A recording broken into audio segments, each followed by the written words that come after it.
What's up, everybody? It's Jordan, and welcome to the Sports Dude Hunt Show. Today is October 22nd, 2021. Today is Friday. Last night was the Thursday night football game between the Denver Broncos and the Cleveland Browns. I'll kind of be, recapping that a little bit here. I'll be talking about, some Week 7 NFL matchups and a couple other things. So we'll go ahead and get started, kind of talking about that, game yesterday between the Broncos and the Browns. It was an interesting game. The Browns heading into this game, they just had so many injuries. Baker Mayfield was not playing. Nick Chubb did not play. Kareem Hunt did not play. And, Jarvis Landry and Odell Beckham Jr., kind of played. And, they weren't really expected to play, but, they came in. They were all right. And, this Browns team, to me, despite playing the Broncos, who are a hot mess right now. I mean, that's the best way to put it. I feel like, despite winning by 3, I thought this Browns team looked really good. Because think about this. Baker Mayfield, despite him being so overrated, and you can make a case the most overrated quarterback in the league. I would probably have to agree with that. But, you also have Nick Chubb, who's a top 5 running back. He's out. Kareem Hunt, the best backup running back in the NFL. He's out. Beckham and Landry, they're coming in. They're playing, but they're probably not 100%. And, they put up 17 points against this Denver Broncos defense. They're able to pull, win here. And obviously the big story of this game is D'Ernest Johnson, the third-string running back for the Cleveland Browns. He had 22 carries for 146 yards. That is absolutely crazy. And, especially against a, Denver defense who has been pretty good against the run this year. And, it really goes to show how good and talented this Denver Broncos team is, especially their offensive line. They even had some injuries in the offensive line. And when you have a third-string running back that not many people have, really heard of, rushed for nearly 150 yards in his first start ever, that is just crazy and really shows how talented this Browns team is. And, this is a really great performance by Johnson. Case Keenum was all right, 21 of 33. 200 passing yards and a touchdown. And, when you look at a guy like D'Ernest Johnson rushing for nearly 150, you also kind of got to look at, with how impressive this, Browns offensive line is. They're not even 100%. They have some injuries. Maybe you don't, have to, re-sign Kareem Hunt. Maybe you can use that money for another wide receiver because, Odell Beckham Jr. gets hurt every single game. And even when he's on the field, he cannot produce and, have good stats and like that at all, it seems like. So this Browns team was just very impressive. Lots of people were interested. Depending how good Case Keenum played, maybe there's some quarterback controversy in Cleveland. I don't think that's the case right now. The Browns have a bye, I believe, next week. And after that, they play Pittsburgh. Let's say there's a scenario where Keenum would play that game, and if they would end up winning, then I would say, maybe there possibly is a quarterback controversy. Because, heading into this game, the Cleveland Browns were 3-3, which is just absolutely unacceptable for a team with their caliber and how many great players they have. Keenum played good. He didn't play great by any means, but he got the job done. Turnover-free football, didn't make any bad mistakes. Ultimately led this, Cleveland Browns team to a win to improve their record over 500. And this Broncos team, Teddy Bridgewater, 23 of 33. They had 182 passing yards, 2 touchdowns, and he had 1 interception. So looking at this Denver team, they had 182 passing yards. The Cleveland Browns had 182 rushing yards without their first and second string running back. Whenever you're playing a team and they have as many rushing yards as you have passing yards, there's probably a 90% chance the team that has the passing yards is going to lose that game, especially, you have a top 5 running back and the best backup running back in the league out. That is insane. This Denver Broncos team, they started 3-0, and like I said, they are just a hot mess. They did not even average 3 yards a carry. Javonte Williams, a nice rookie running back from North Carolina, averaged 5 yards a carry. I don't really get why they kind of just stopped running with him. I thought that would have been smart to give him the ball more. Melvin Gordon just barely averaged, 2 yards a carry. And Denver was one of those teams I was kind of high on heading into the season. And, like in my predictions heading into the year, I had them 9-8. And, it's weird because you look at this team and I kind of feel like they're capable of being 9-8. Like I said, they started 3-0. Let's look at, the teams they actually played, through those first 3 games. So you look at the Giants to start off. They won by 14. So the Giants were 0-1. They beat the Jacksonville Jaguars, who are probably the worst team in the league, in week 2. They beat the Jets week 3. They shut them out. After 3 weeks, they're 3-0. But those 3 teams, after 3 weeks, their combined records are 0-9. This is one of those scenarios where you might be undefeated, but you're not good. You might have a good record, but you're not a good team. It's one of those situations where stats and records can be very, very, very deceiving. And this is exactly the scenario here with the Denver Broncos. Week 4, they lose to the Baltimore Ravens 23-7. Nobody, expected Denver to win this game, honestly. The Ravens are one of the best teams in the NFL right now. The following week, they lose to the Steelers and Pittsburgh. I thought they could have, pulled off a victory there, especially heading into that game where, the Steelers heading into that game only had 1 win. And so it's really interesting. So they lose 2 straight, and then they lose to the Raiders. That's 3 straight. And then they lose to the Browns, who have injuries everywhere at quarterback, at running back, at wide receiver, at offensive line. There's no reason why the Broncos should not have won yesterday, honestly. The quarterback inconsistency is a major issue for the Denver Broncos. I've said this last year. I said it in the offseason. I've said it in the regular season. The Denver Broncos have some of the best offensive weapons in the NFL. They have a top 5 wide receiver group, in my opinion, 100%. There's no doubt about it. I mean, Tyree Cleveland, KJ Hamler, Cortland Sutton, Jerry Jeudy. Cortland Sutton's one of the most underrated receivers in the NFL. Had that terrific 30-yard reception yesterday. One-handed grab. Really, Bridgewater's only good play, it seemed like, in my opinion. And when you have the Broncos, who start off 3-0, and now they're all of a sudden they're 3-4, looking at some of their games here, they play Washington next Sunday, which I think is a winnable game. Then they go into Dallas. They're going to get slaughtered in that game. And then the week after that, they play the Eagles at home. And there's lots of people talking about, what should the Broncos do? Should they fire Vic Fangio? Should Drew Lock be the starter? Because Bridgewater has not been cutting it for Denver the last several weeks. And to me, looking at this, I feel like if Denver does not win 2 out of the next 3 games, which would mean they would beat Washington and the Eagles, which I think that's very possible. They can beat those teams. They should beat those teams. They have a much, much, much better roster than both of those teams than Washington and the Eagles. If you're not able to beat both those teams, I feel like Fangio should be fired during the bye week, and that's when you put Drew Lock in as your new starting quarterback with the Denver Broncos. But let's say you do win your next 2 out of the next 3 games.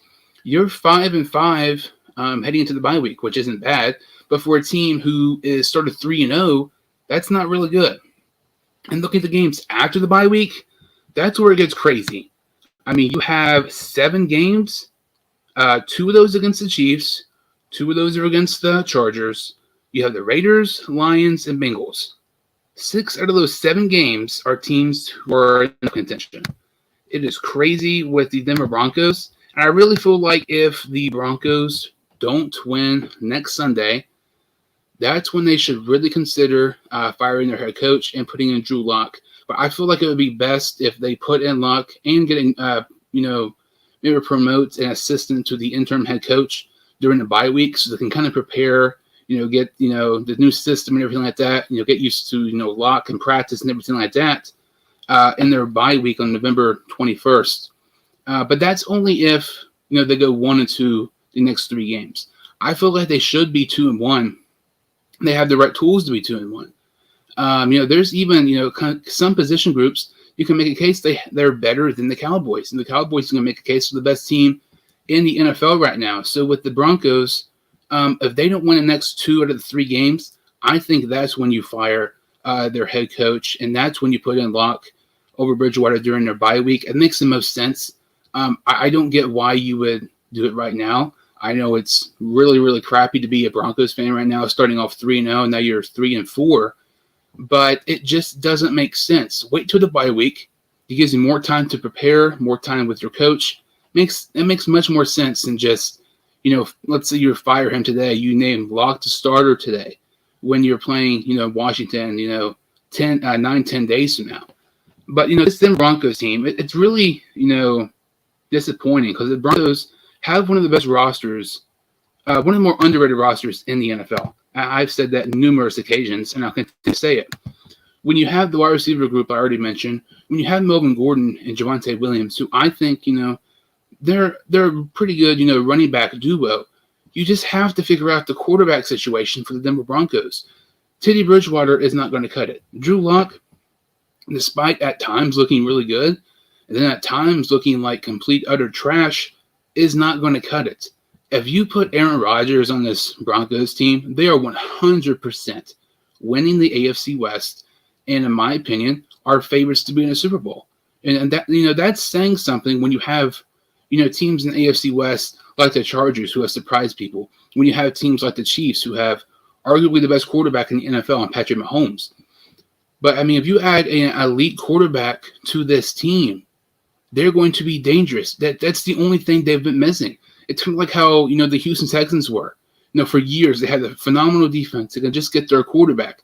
They eventually got Deshaun Watson, and they were good for a couple of years. And then, J.J. Watts, is gone. DeAndre Hopkins gets traded. So if the Denver Broncos can find their quarterback, they're going to be really, really good. But until they can find their franchise quarterback, they're going to be in this situation where they're 7-10, 6-11, right around in the middle of the pack in average, which they should not be because they have a much better roster than people think. This Denver Broncos team continues to be one of the most disappointing teams in the NFL. And, I'm not a Denver Broncos fan, but I want them to succeed because they have the tools to succeed. Last season, I picked the Broncos to have, 10-plus wins. I had Drew Lock, as crazy as it sounds and as stupid as it sounds, I picked him as my MVP candidate because he had so much, as my MVP pick, because he had so much potential, and this Broncos team has so much talent that it's just not talked about because they're not one of those teams who are winning and not one of those teams who are in a high market, team. It's going to be very interesting next couple of weeks for the Denver Broncos, with their head coach, situation, their quarterback controversy. If they do not win if they do not win 2 out of the next 3 games, in my opinion, I would expect to see Drew Lock as the starter for Denver. And I will also probably it's likely to see that Vic Fangio will be fired from Denver. It's just really unacceptable when you start off, 3-0, and then you end up going, 3-4. It doesn't matter, what teams you're playing. When you have a roster like the Denver Broncos, you really should be playing better than what you are. So, cannot wait to see Denver in the next couple of weeks. It'll be very, very interesting.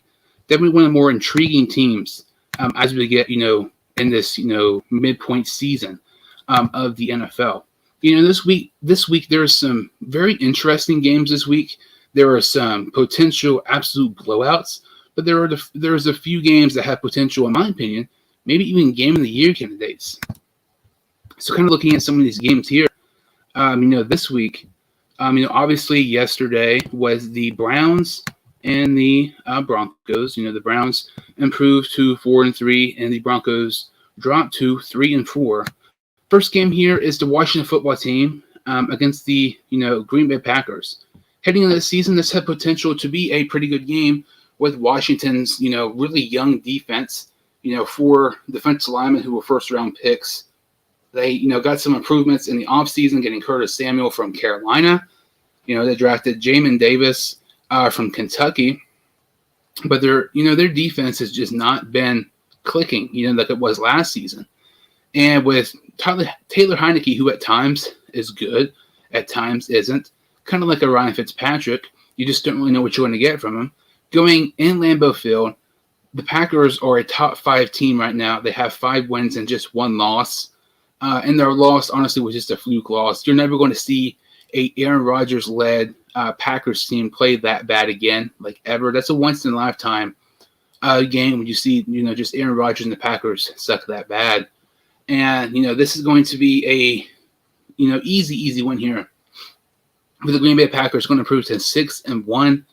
If the Washington defense was more consistent and good like it was last year, then I think this would be a close game. But I think, Green Bay has this one pretty easily here against Washington. The next game here is Kansas City taking on the Titans. Titans had a very impressive Monday night football win against the Bills. The Chiefs, are definitely one of the most disappointing teams right now, sitting at just 3-3. This game to me is kind of a toss-up. It really can go either way. With the Chiefs being 3-3, you look at the games, even the games they've won, they haven't played really necessarily great. And they win. They gave up 30 points to the Eagles. The first game of the year, they should have lost to the Browns. The Browns, in typical Cleveland fashion, find a way to screw it up and blow a lead. I'm going to take the Chiefs here in this one. It should be a great game. This is really a toss-up. It really could go either way. And, the Chiefs are picked to win this game when they're playing a team who is first place in the division. The Titans are first in the AFC South. So it really shows, how much people respect the Chiefs, obviously, despite, being 500. Definitely the best team, 500 or below right now. But I think the Chiefs will win this one. Should be really close. Next game here, the Falcons and the Dolphins. The Dolphins are picked here by 2 points. I didn't really know how to feel about that one. Part of me would kind of, pick the Dolphins. Part of me wouldn't, because when you look at this Dolphins team, they have just one win, which is, absolutely pathetic. They should not only have one win. Brian Flores, helped led Miami to get 10 wins last season. They should have multiple wins. Obviously, Tua has been hurt. Tua sucked this past week against the Jaguars. They lost to the Jaguars. Jacksonville had a 20-game losing streak. And, Miami, helped Jacksonville get their first win of the season. Atlanta only has one win as well. I'm going to take Miami here. And this is one of the games where, both teams suck. Neither team really deserves to win type of situation. But Miami gets the win here, get their second win of the season. And then we have the Jets against the Patriots. Patriots all the way here. Bill Belichick's record against rookie quarterbacks is absolutely absurd. Look at the first meeting between these two teams, the Jets and the Patriots. Wilson looked absolutely awful. He had multiple picks. The Jets have been improving, pretty much each week. The Patriots, despite only having a couple wins, they nearly defeated the Buccaneers. They nearly defeated the Cowboys. They're better than what their record indicates. I like the Patriots easy here against the Jets. Carolina and the New York Giants. This is an interesting one. I'm definitely going to go here with the Panthers. The Giants, everybody is absolutely hurt for them. Galladay, Shepard, Tony, you name it. Everybody's pretty much hurt. And then, the Carolina Panthers are in a similar situation like the Denver Broncos. The Panthers started off 3-0. They looked really, really good. They have now lost 3 straight, which I know Christian McCaffrey's been hurt, but that's just really unacceptable. They have a tremendous, offensive talent. DJ Moore, the most underrated receiver in the league, in my opinion. They have some other guys as well. Robbie Anderson, he's not really played as people, expected him to be. Sam Darnold, at times has looked good. At times he's looked horrible. But this Panthers team, they should be better what they are, the record. I think they picked get a win here against the Giants, mainly because the Giants are just, so injured right now. This was a healthy Giants team. The way the Panthers are playing, I wouldn't be surprised if the Giants were to beat them. But with all the injuries New York has, it's kind of hard not to pick Carolina here. Cincinnati and Baltimore, I'll get into that one in a minute. The Eagles and the Raiders. Speaking of the, Panthers just a second ago, the Eagles do not have a good team. In my opinion, they have a top 5 worst roster in the NFL, and the Eagles beat the Panthers a couple weeks ago. The Panthers are just so inconsistent. And so are the Eagles. And really, so are the Raiders. When you think of just average at the NFL, to me, the first team that comes to mind is the Raiders. Last season they started off 5-3. They finished the season 8-8. This Raiders team is so inconsistent. I do have them win here against the Eagles.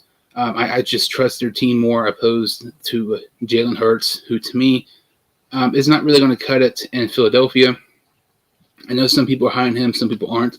I'm one of those people who, aren't really high on him at all.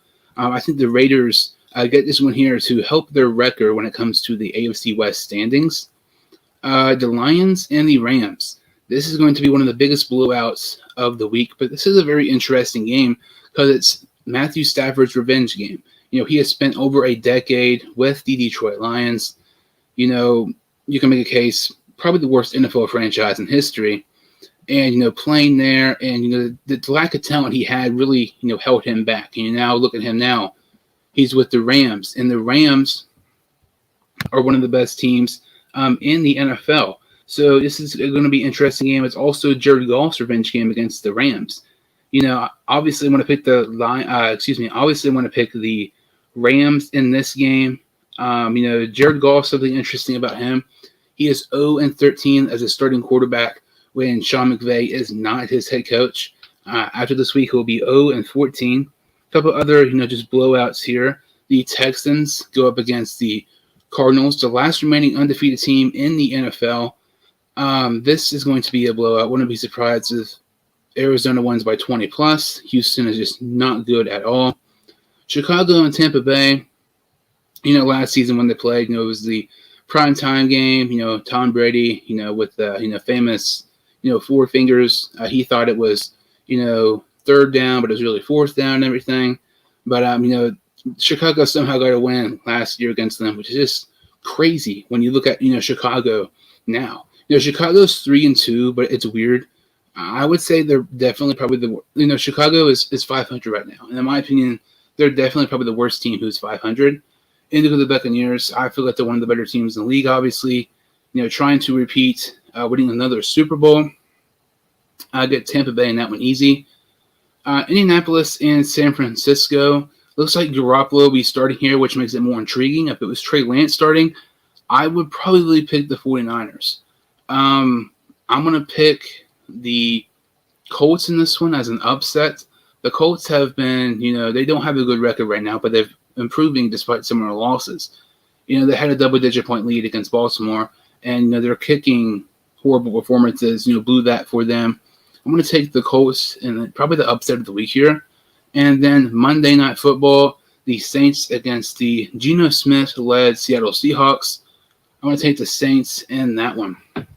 So the last game here that I mentioned is the Bengals and the Baltimore Ravens. Obviously, I'm a big-time Bengals fan, and the Bengals are 4-2 right now. The Baltimore Ravens are 5-1. Whoever wins this game will be first in the AFC North. And the Bengals, beat the Lions last week 34-11. And the Lions just really sucked that game. They only averaged 2 yards per rushing attempt. The Bengals, when you look at Burrow, he had 3 passing touchdowns. Joe Mixon nearly had 100 rushing yards. Jamar Chase nearly had 100 receiving yards. Logan Wilson got another interception. And you don't really know if it's one of those situations where the Bengals are just that good, or maybe it's a little bit of the Lions were just that bad. And Jared Goff was absolutely atrocious in that game. And I feel like if the Lions had Matthew Stafford in years prior, this game would be much closer. But obviously, the Bengals got the win to improve to 4-2. And the Baltimore Ravens this past week, you can make a case the most impressive win of the season this year for any single team in the NFL, holding this Chargers team to just 6 points when Justin Herbert has been an MVP candidate from the very first few games. And, I mean, this Baltimore Ravens defense, despite losing Matthew Judon to the New England Patriots in the offseason, despite losing Marcus Peters to the, injury bug, he's out for the season. This Baltimore defense is somehow better than last season. And, normally with Baltimore, you have to stop the run, which that is still kind of the case this year. But with Baltimore, they're having Lamar Jackson throw these 6-7-yard passes. They're wide open, to Mark Andrews or Marquise Brown or whoever it may be too. And I feel like the Bengals can stop those little short passes, those crossing routes with their speedster receivers in Baltimore. I feel like the Bengals can win this game. I feel like coaching, though, for the Bengals might hold them back in this game. Look at a couple weeks ago, the Bengals had multiple opportunities to beat the Green Bay Packers, and there were some questionable coaching decisions by Zach Taylor. If you've seen my videos before, I'm not really high on Zach Taylor. I was very vocal of him not being a fan, of Taylor's, coaching. But look at the past couple of weeks, he's getting more of my respect. He's doing a much better job. And, I feel like this week he has to coach the game of his life to beat this Baltimore Ravens team. I think the Bengals are capable of winning, but with this game being in Baltimore, it's just kind of too hard to pick the Bengals. I have to go with the Ravens. It should be a great game. Cannot wait for it. I really, really hope I'm wrong and the Bengals end up beating the Ravens. They'll be first place in the AFC North. That's just absolutely crazy to say. Did not really think I'd be saying that at all this season. But so many games to look forward to. The Bengals and Ravens, the Chiefs and the Titans, the Colts and the 49ers, a couple other nice ones as well. In this video, kind of talked about the, some picks here. Very interesting, games this week. And I got one question from somebody. It's a very interesting, question. It's from Natwan13 on Instagram. He asked the question, is Baker Mayfield a below-average quarterback in an elite system? And to me, that's a very interesting and good question because, obviously, to me, I feel like the Browns are an elite system. But with Baker Mayfield being a below-average quarterback, I don't think he's below average. I think he's right at average. If you put Baker Mayfield on the Detroit Lions, they're winning at the absolute most, in my opinion, maybe 4 games. If you put Jared Goff, who, like I mentioned earlier, has never won a game without Sean McVay, if you put Jared Goff on this Browns team, they're still going to have a very similar record. And to me, Jared Goff's not even a top 20, 25 quarterback. So I don't completely agree. I feel like Mayfield's probably average, but that's a very good question. Mayfield's very overrated, and the fact that he still, lacks and, producing, wins at times and, lacks of stepping up in big moments, especially, in fourth quarters, with the talent he has in Cleveland, is just really unacceptable. Mayfield is put in the best possible position to win with a great, talented roster, whether it's, wide receivers, running backs, offensive line, and the defense that Cleveland has. Mayfield still cannot win at times in Cleveland, and that really goes to show he's not a great quarterback. He's not a good quarterback. He's average. I don't think he's below average, but the way he's been playing at times, he does kind of look like below average. He looks worse than Ben Roethlisberger at times, which is just absolutely mind-boggling considering how old and how bad Ben Roethlisberger is. It really goes to show if he's worse than Ben Roethlisberger at times, he must be looking really, really bad throughout this season. But it kind of talked about the Thursday night performance with the Denver Broncos taking on the Cleveland Browns last night. What's next for Denver? Should they put Drew Lock at quarterback? What should they do with their head coach situation? Also talked about some NFL picks this week in the NFL for Week 7. Also answered a few questions as well I was asked. That really about does it for this video. Thank you all so much for watching. If you could like this video and subscribe to the channel, I would greatly appreciate it. And I will see you all next time on the Sports Studio.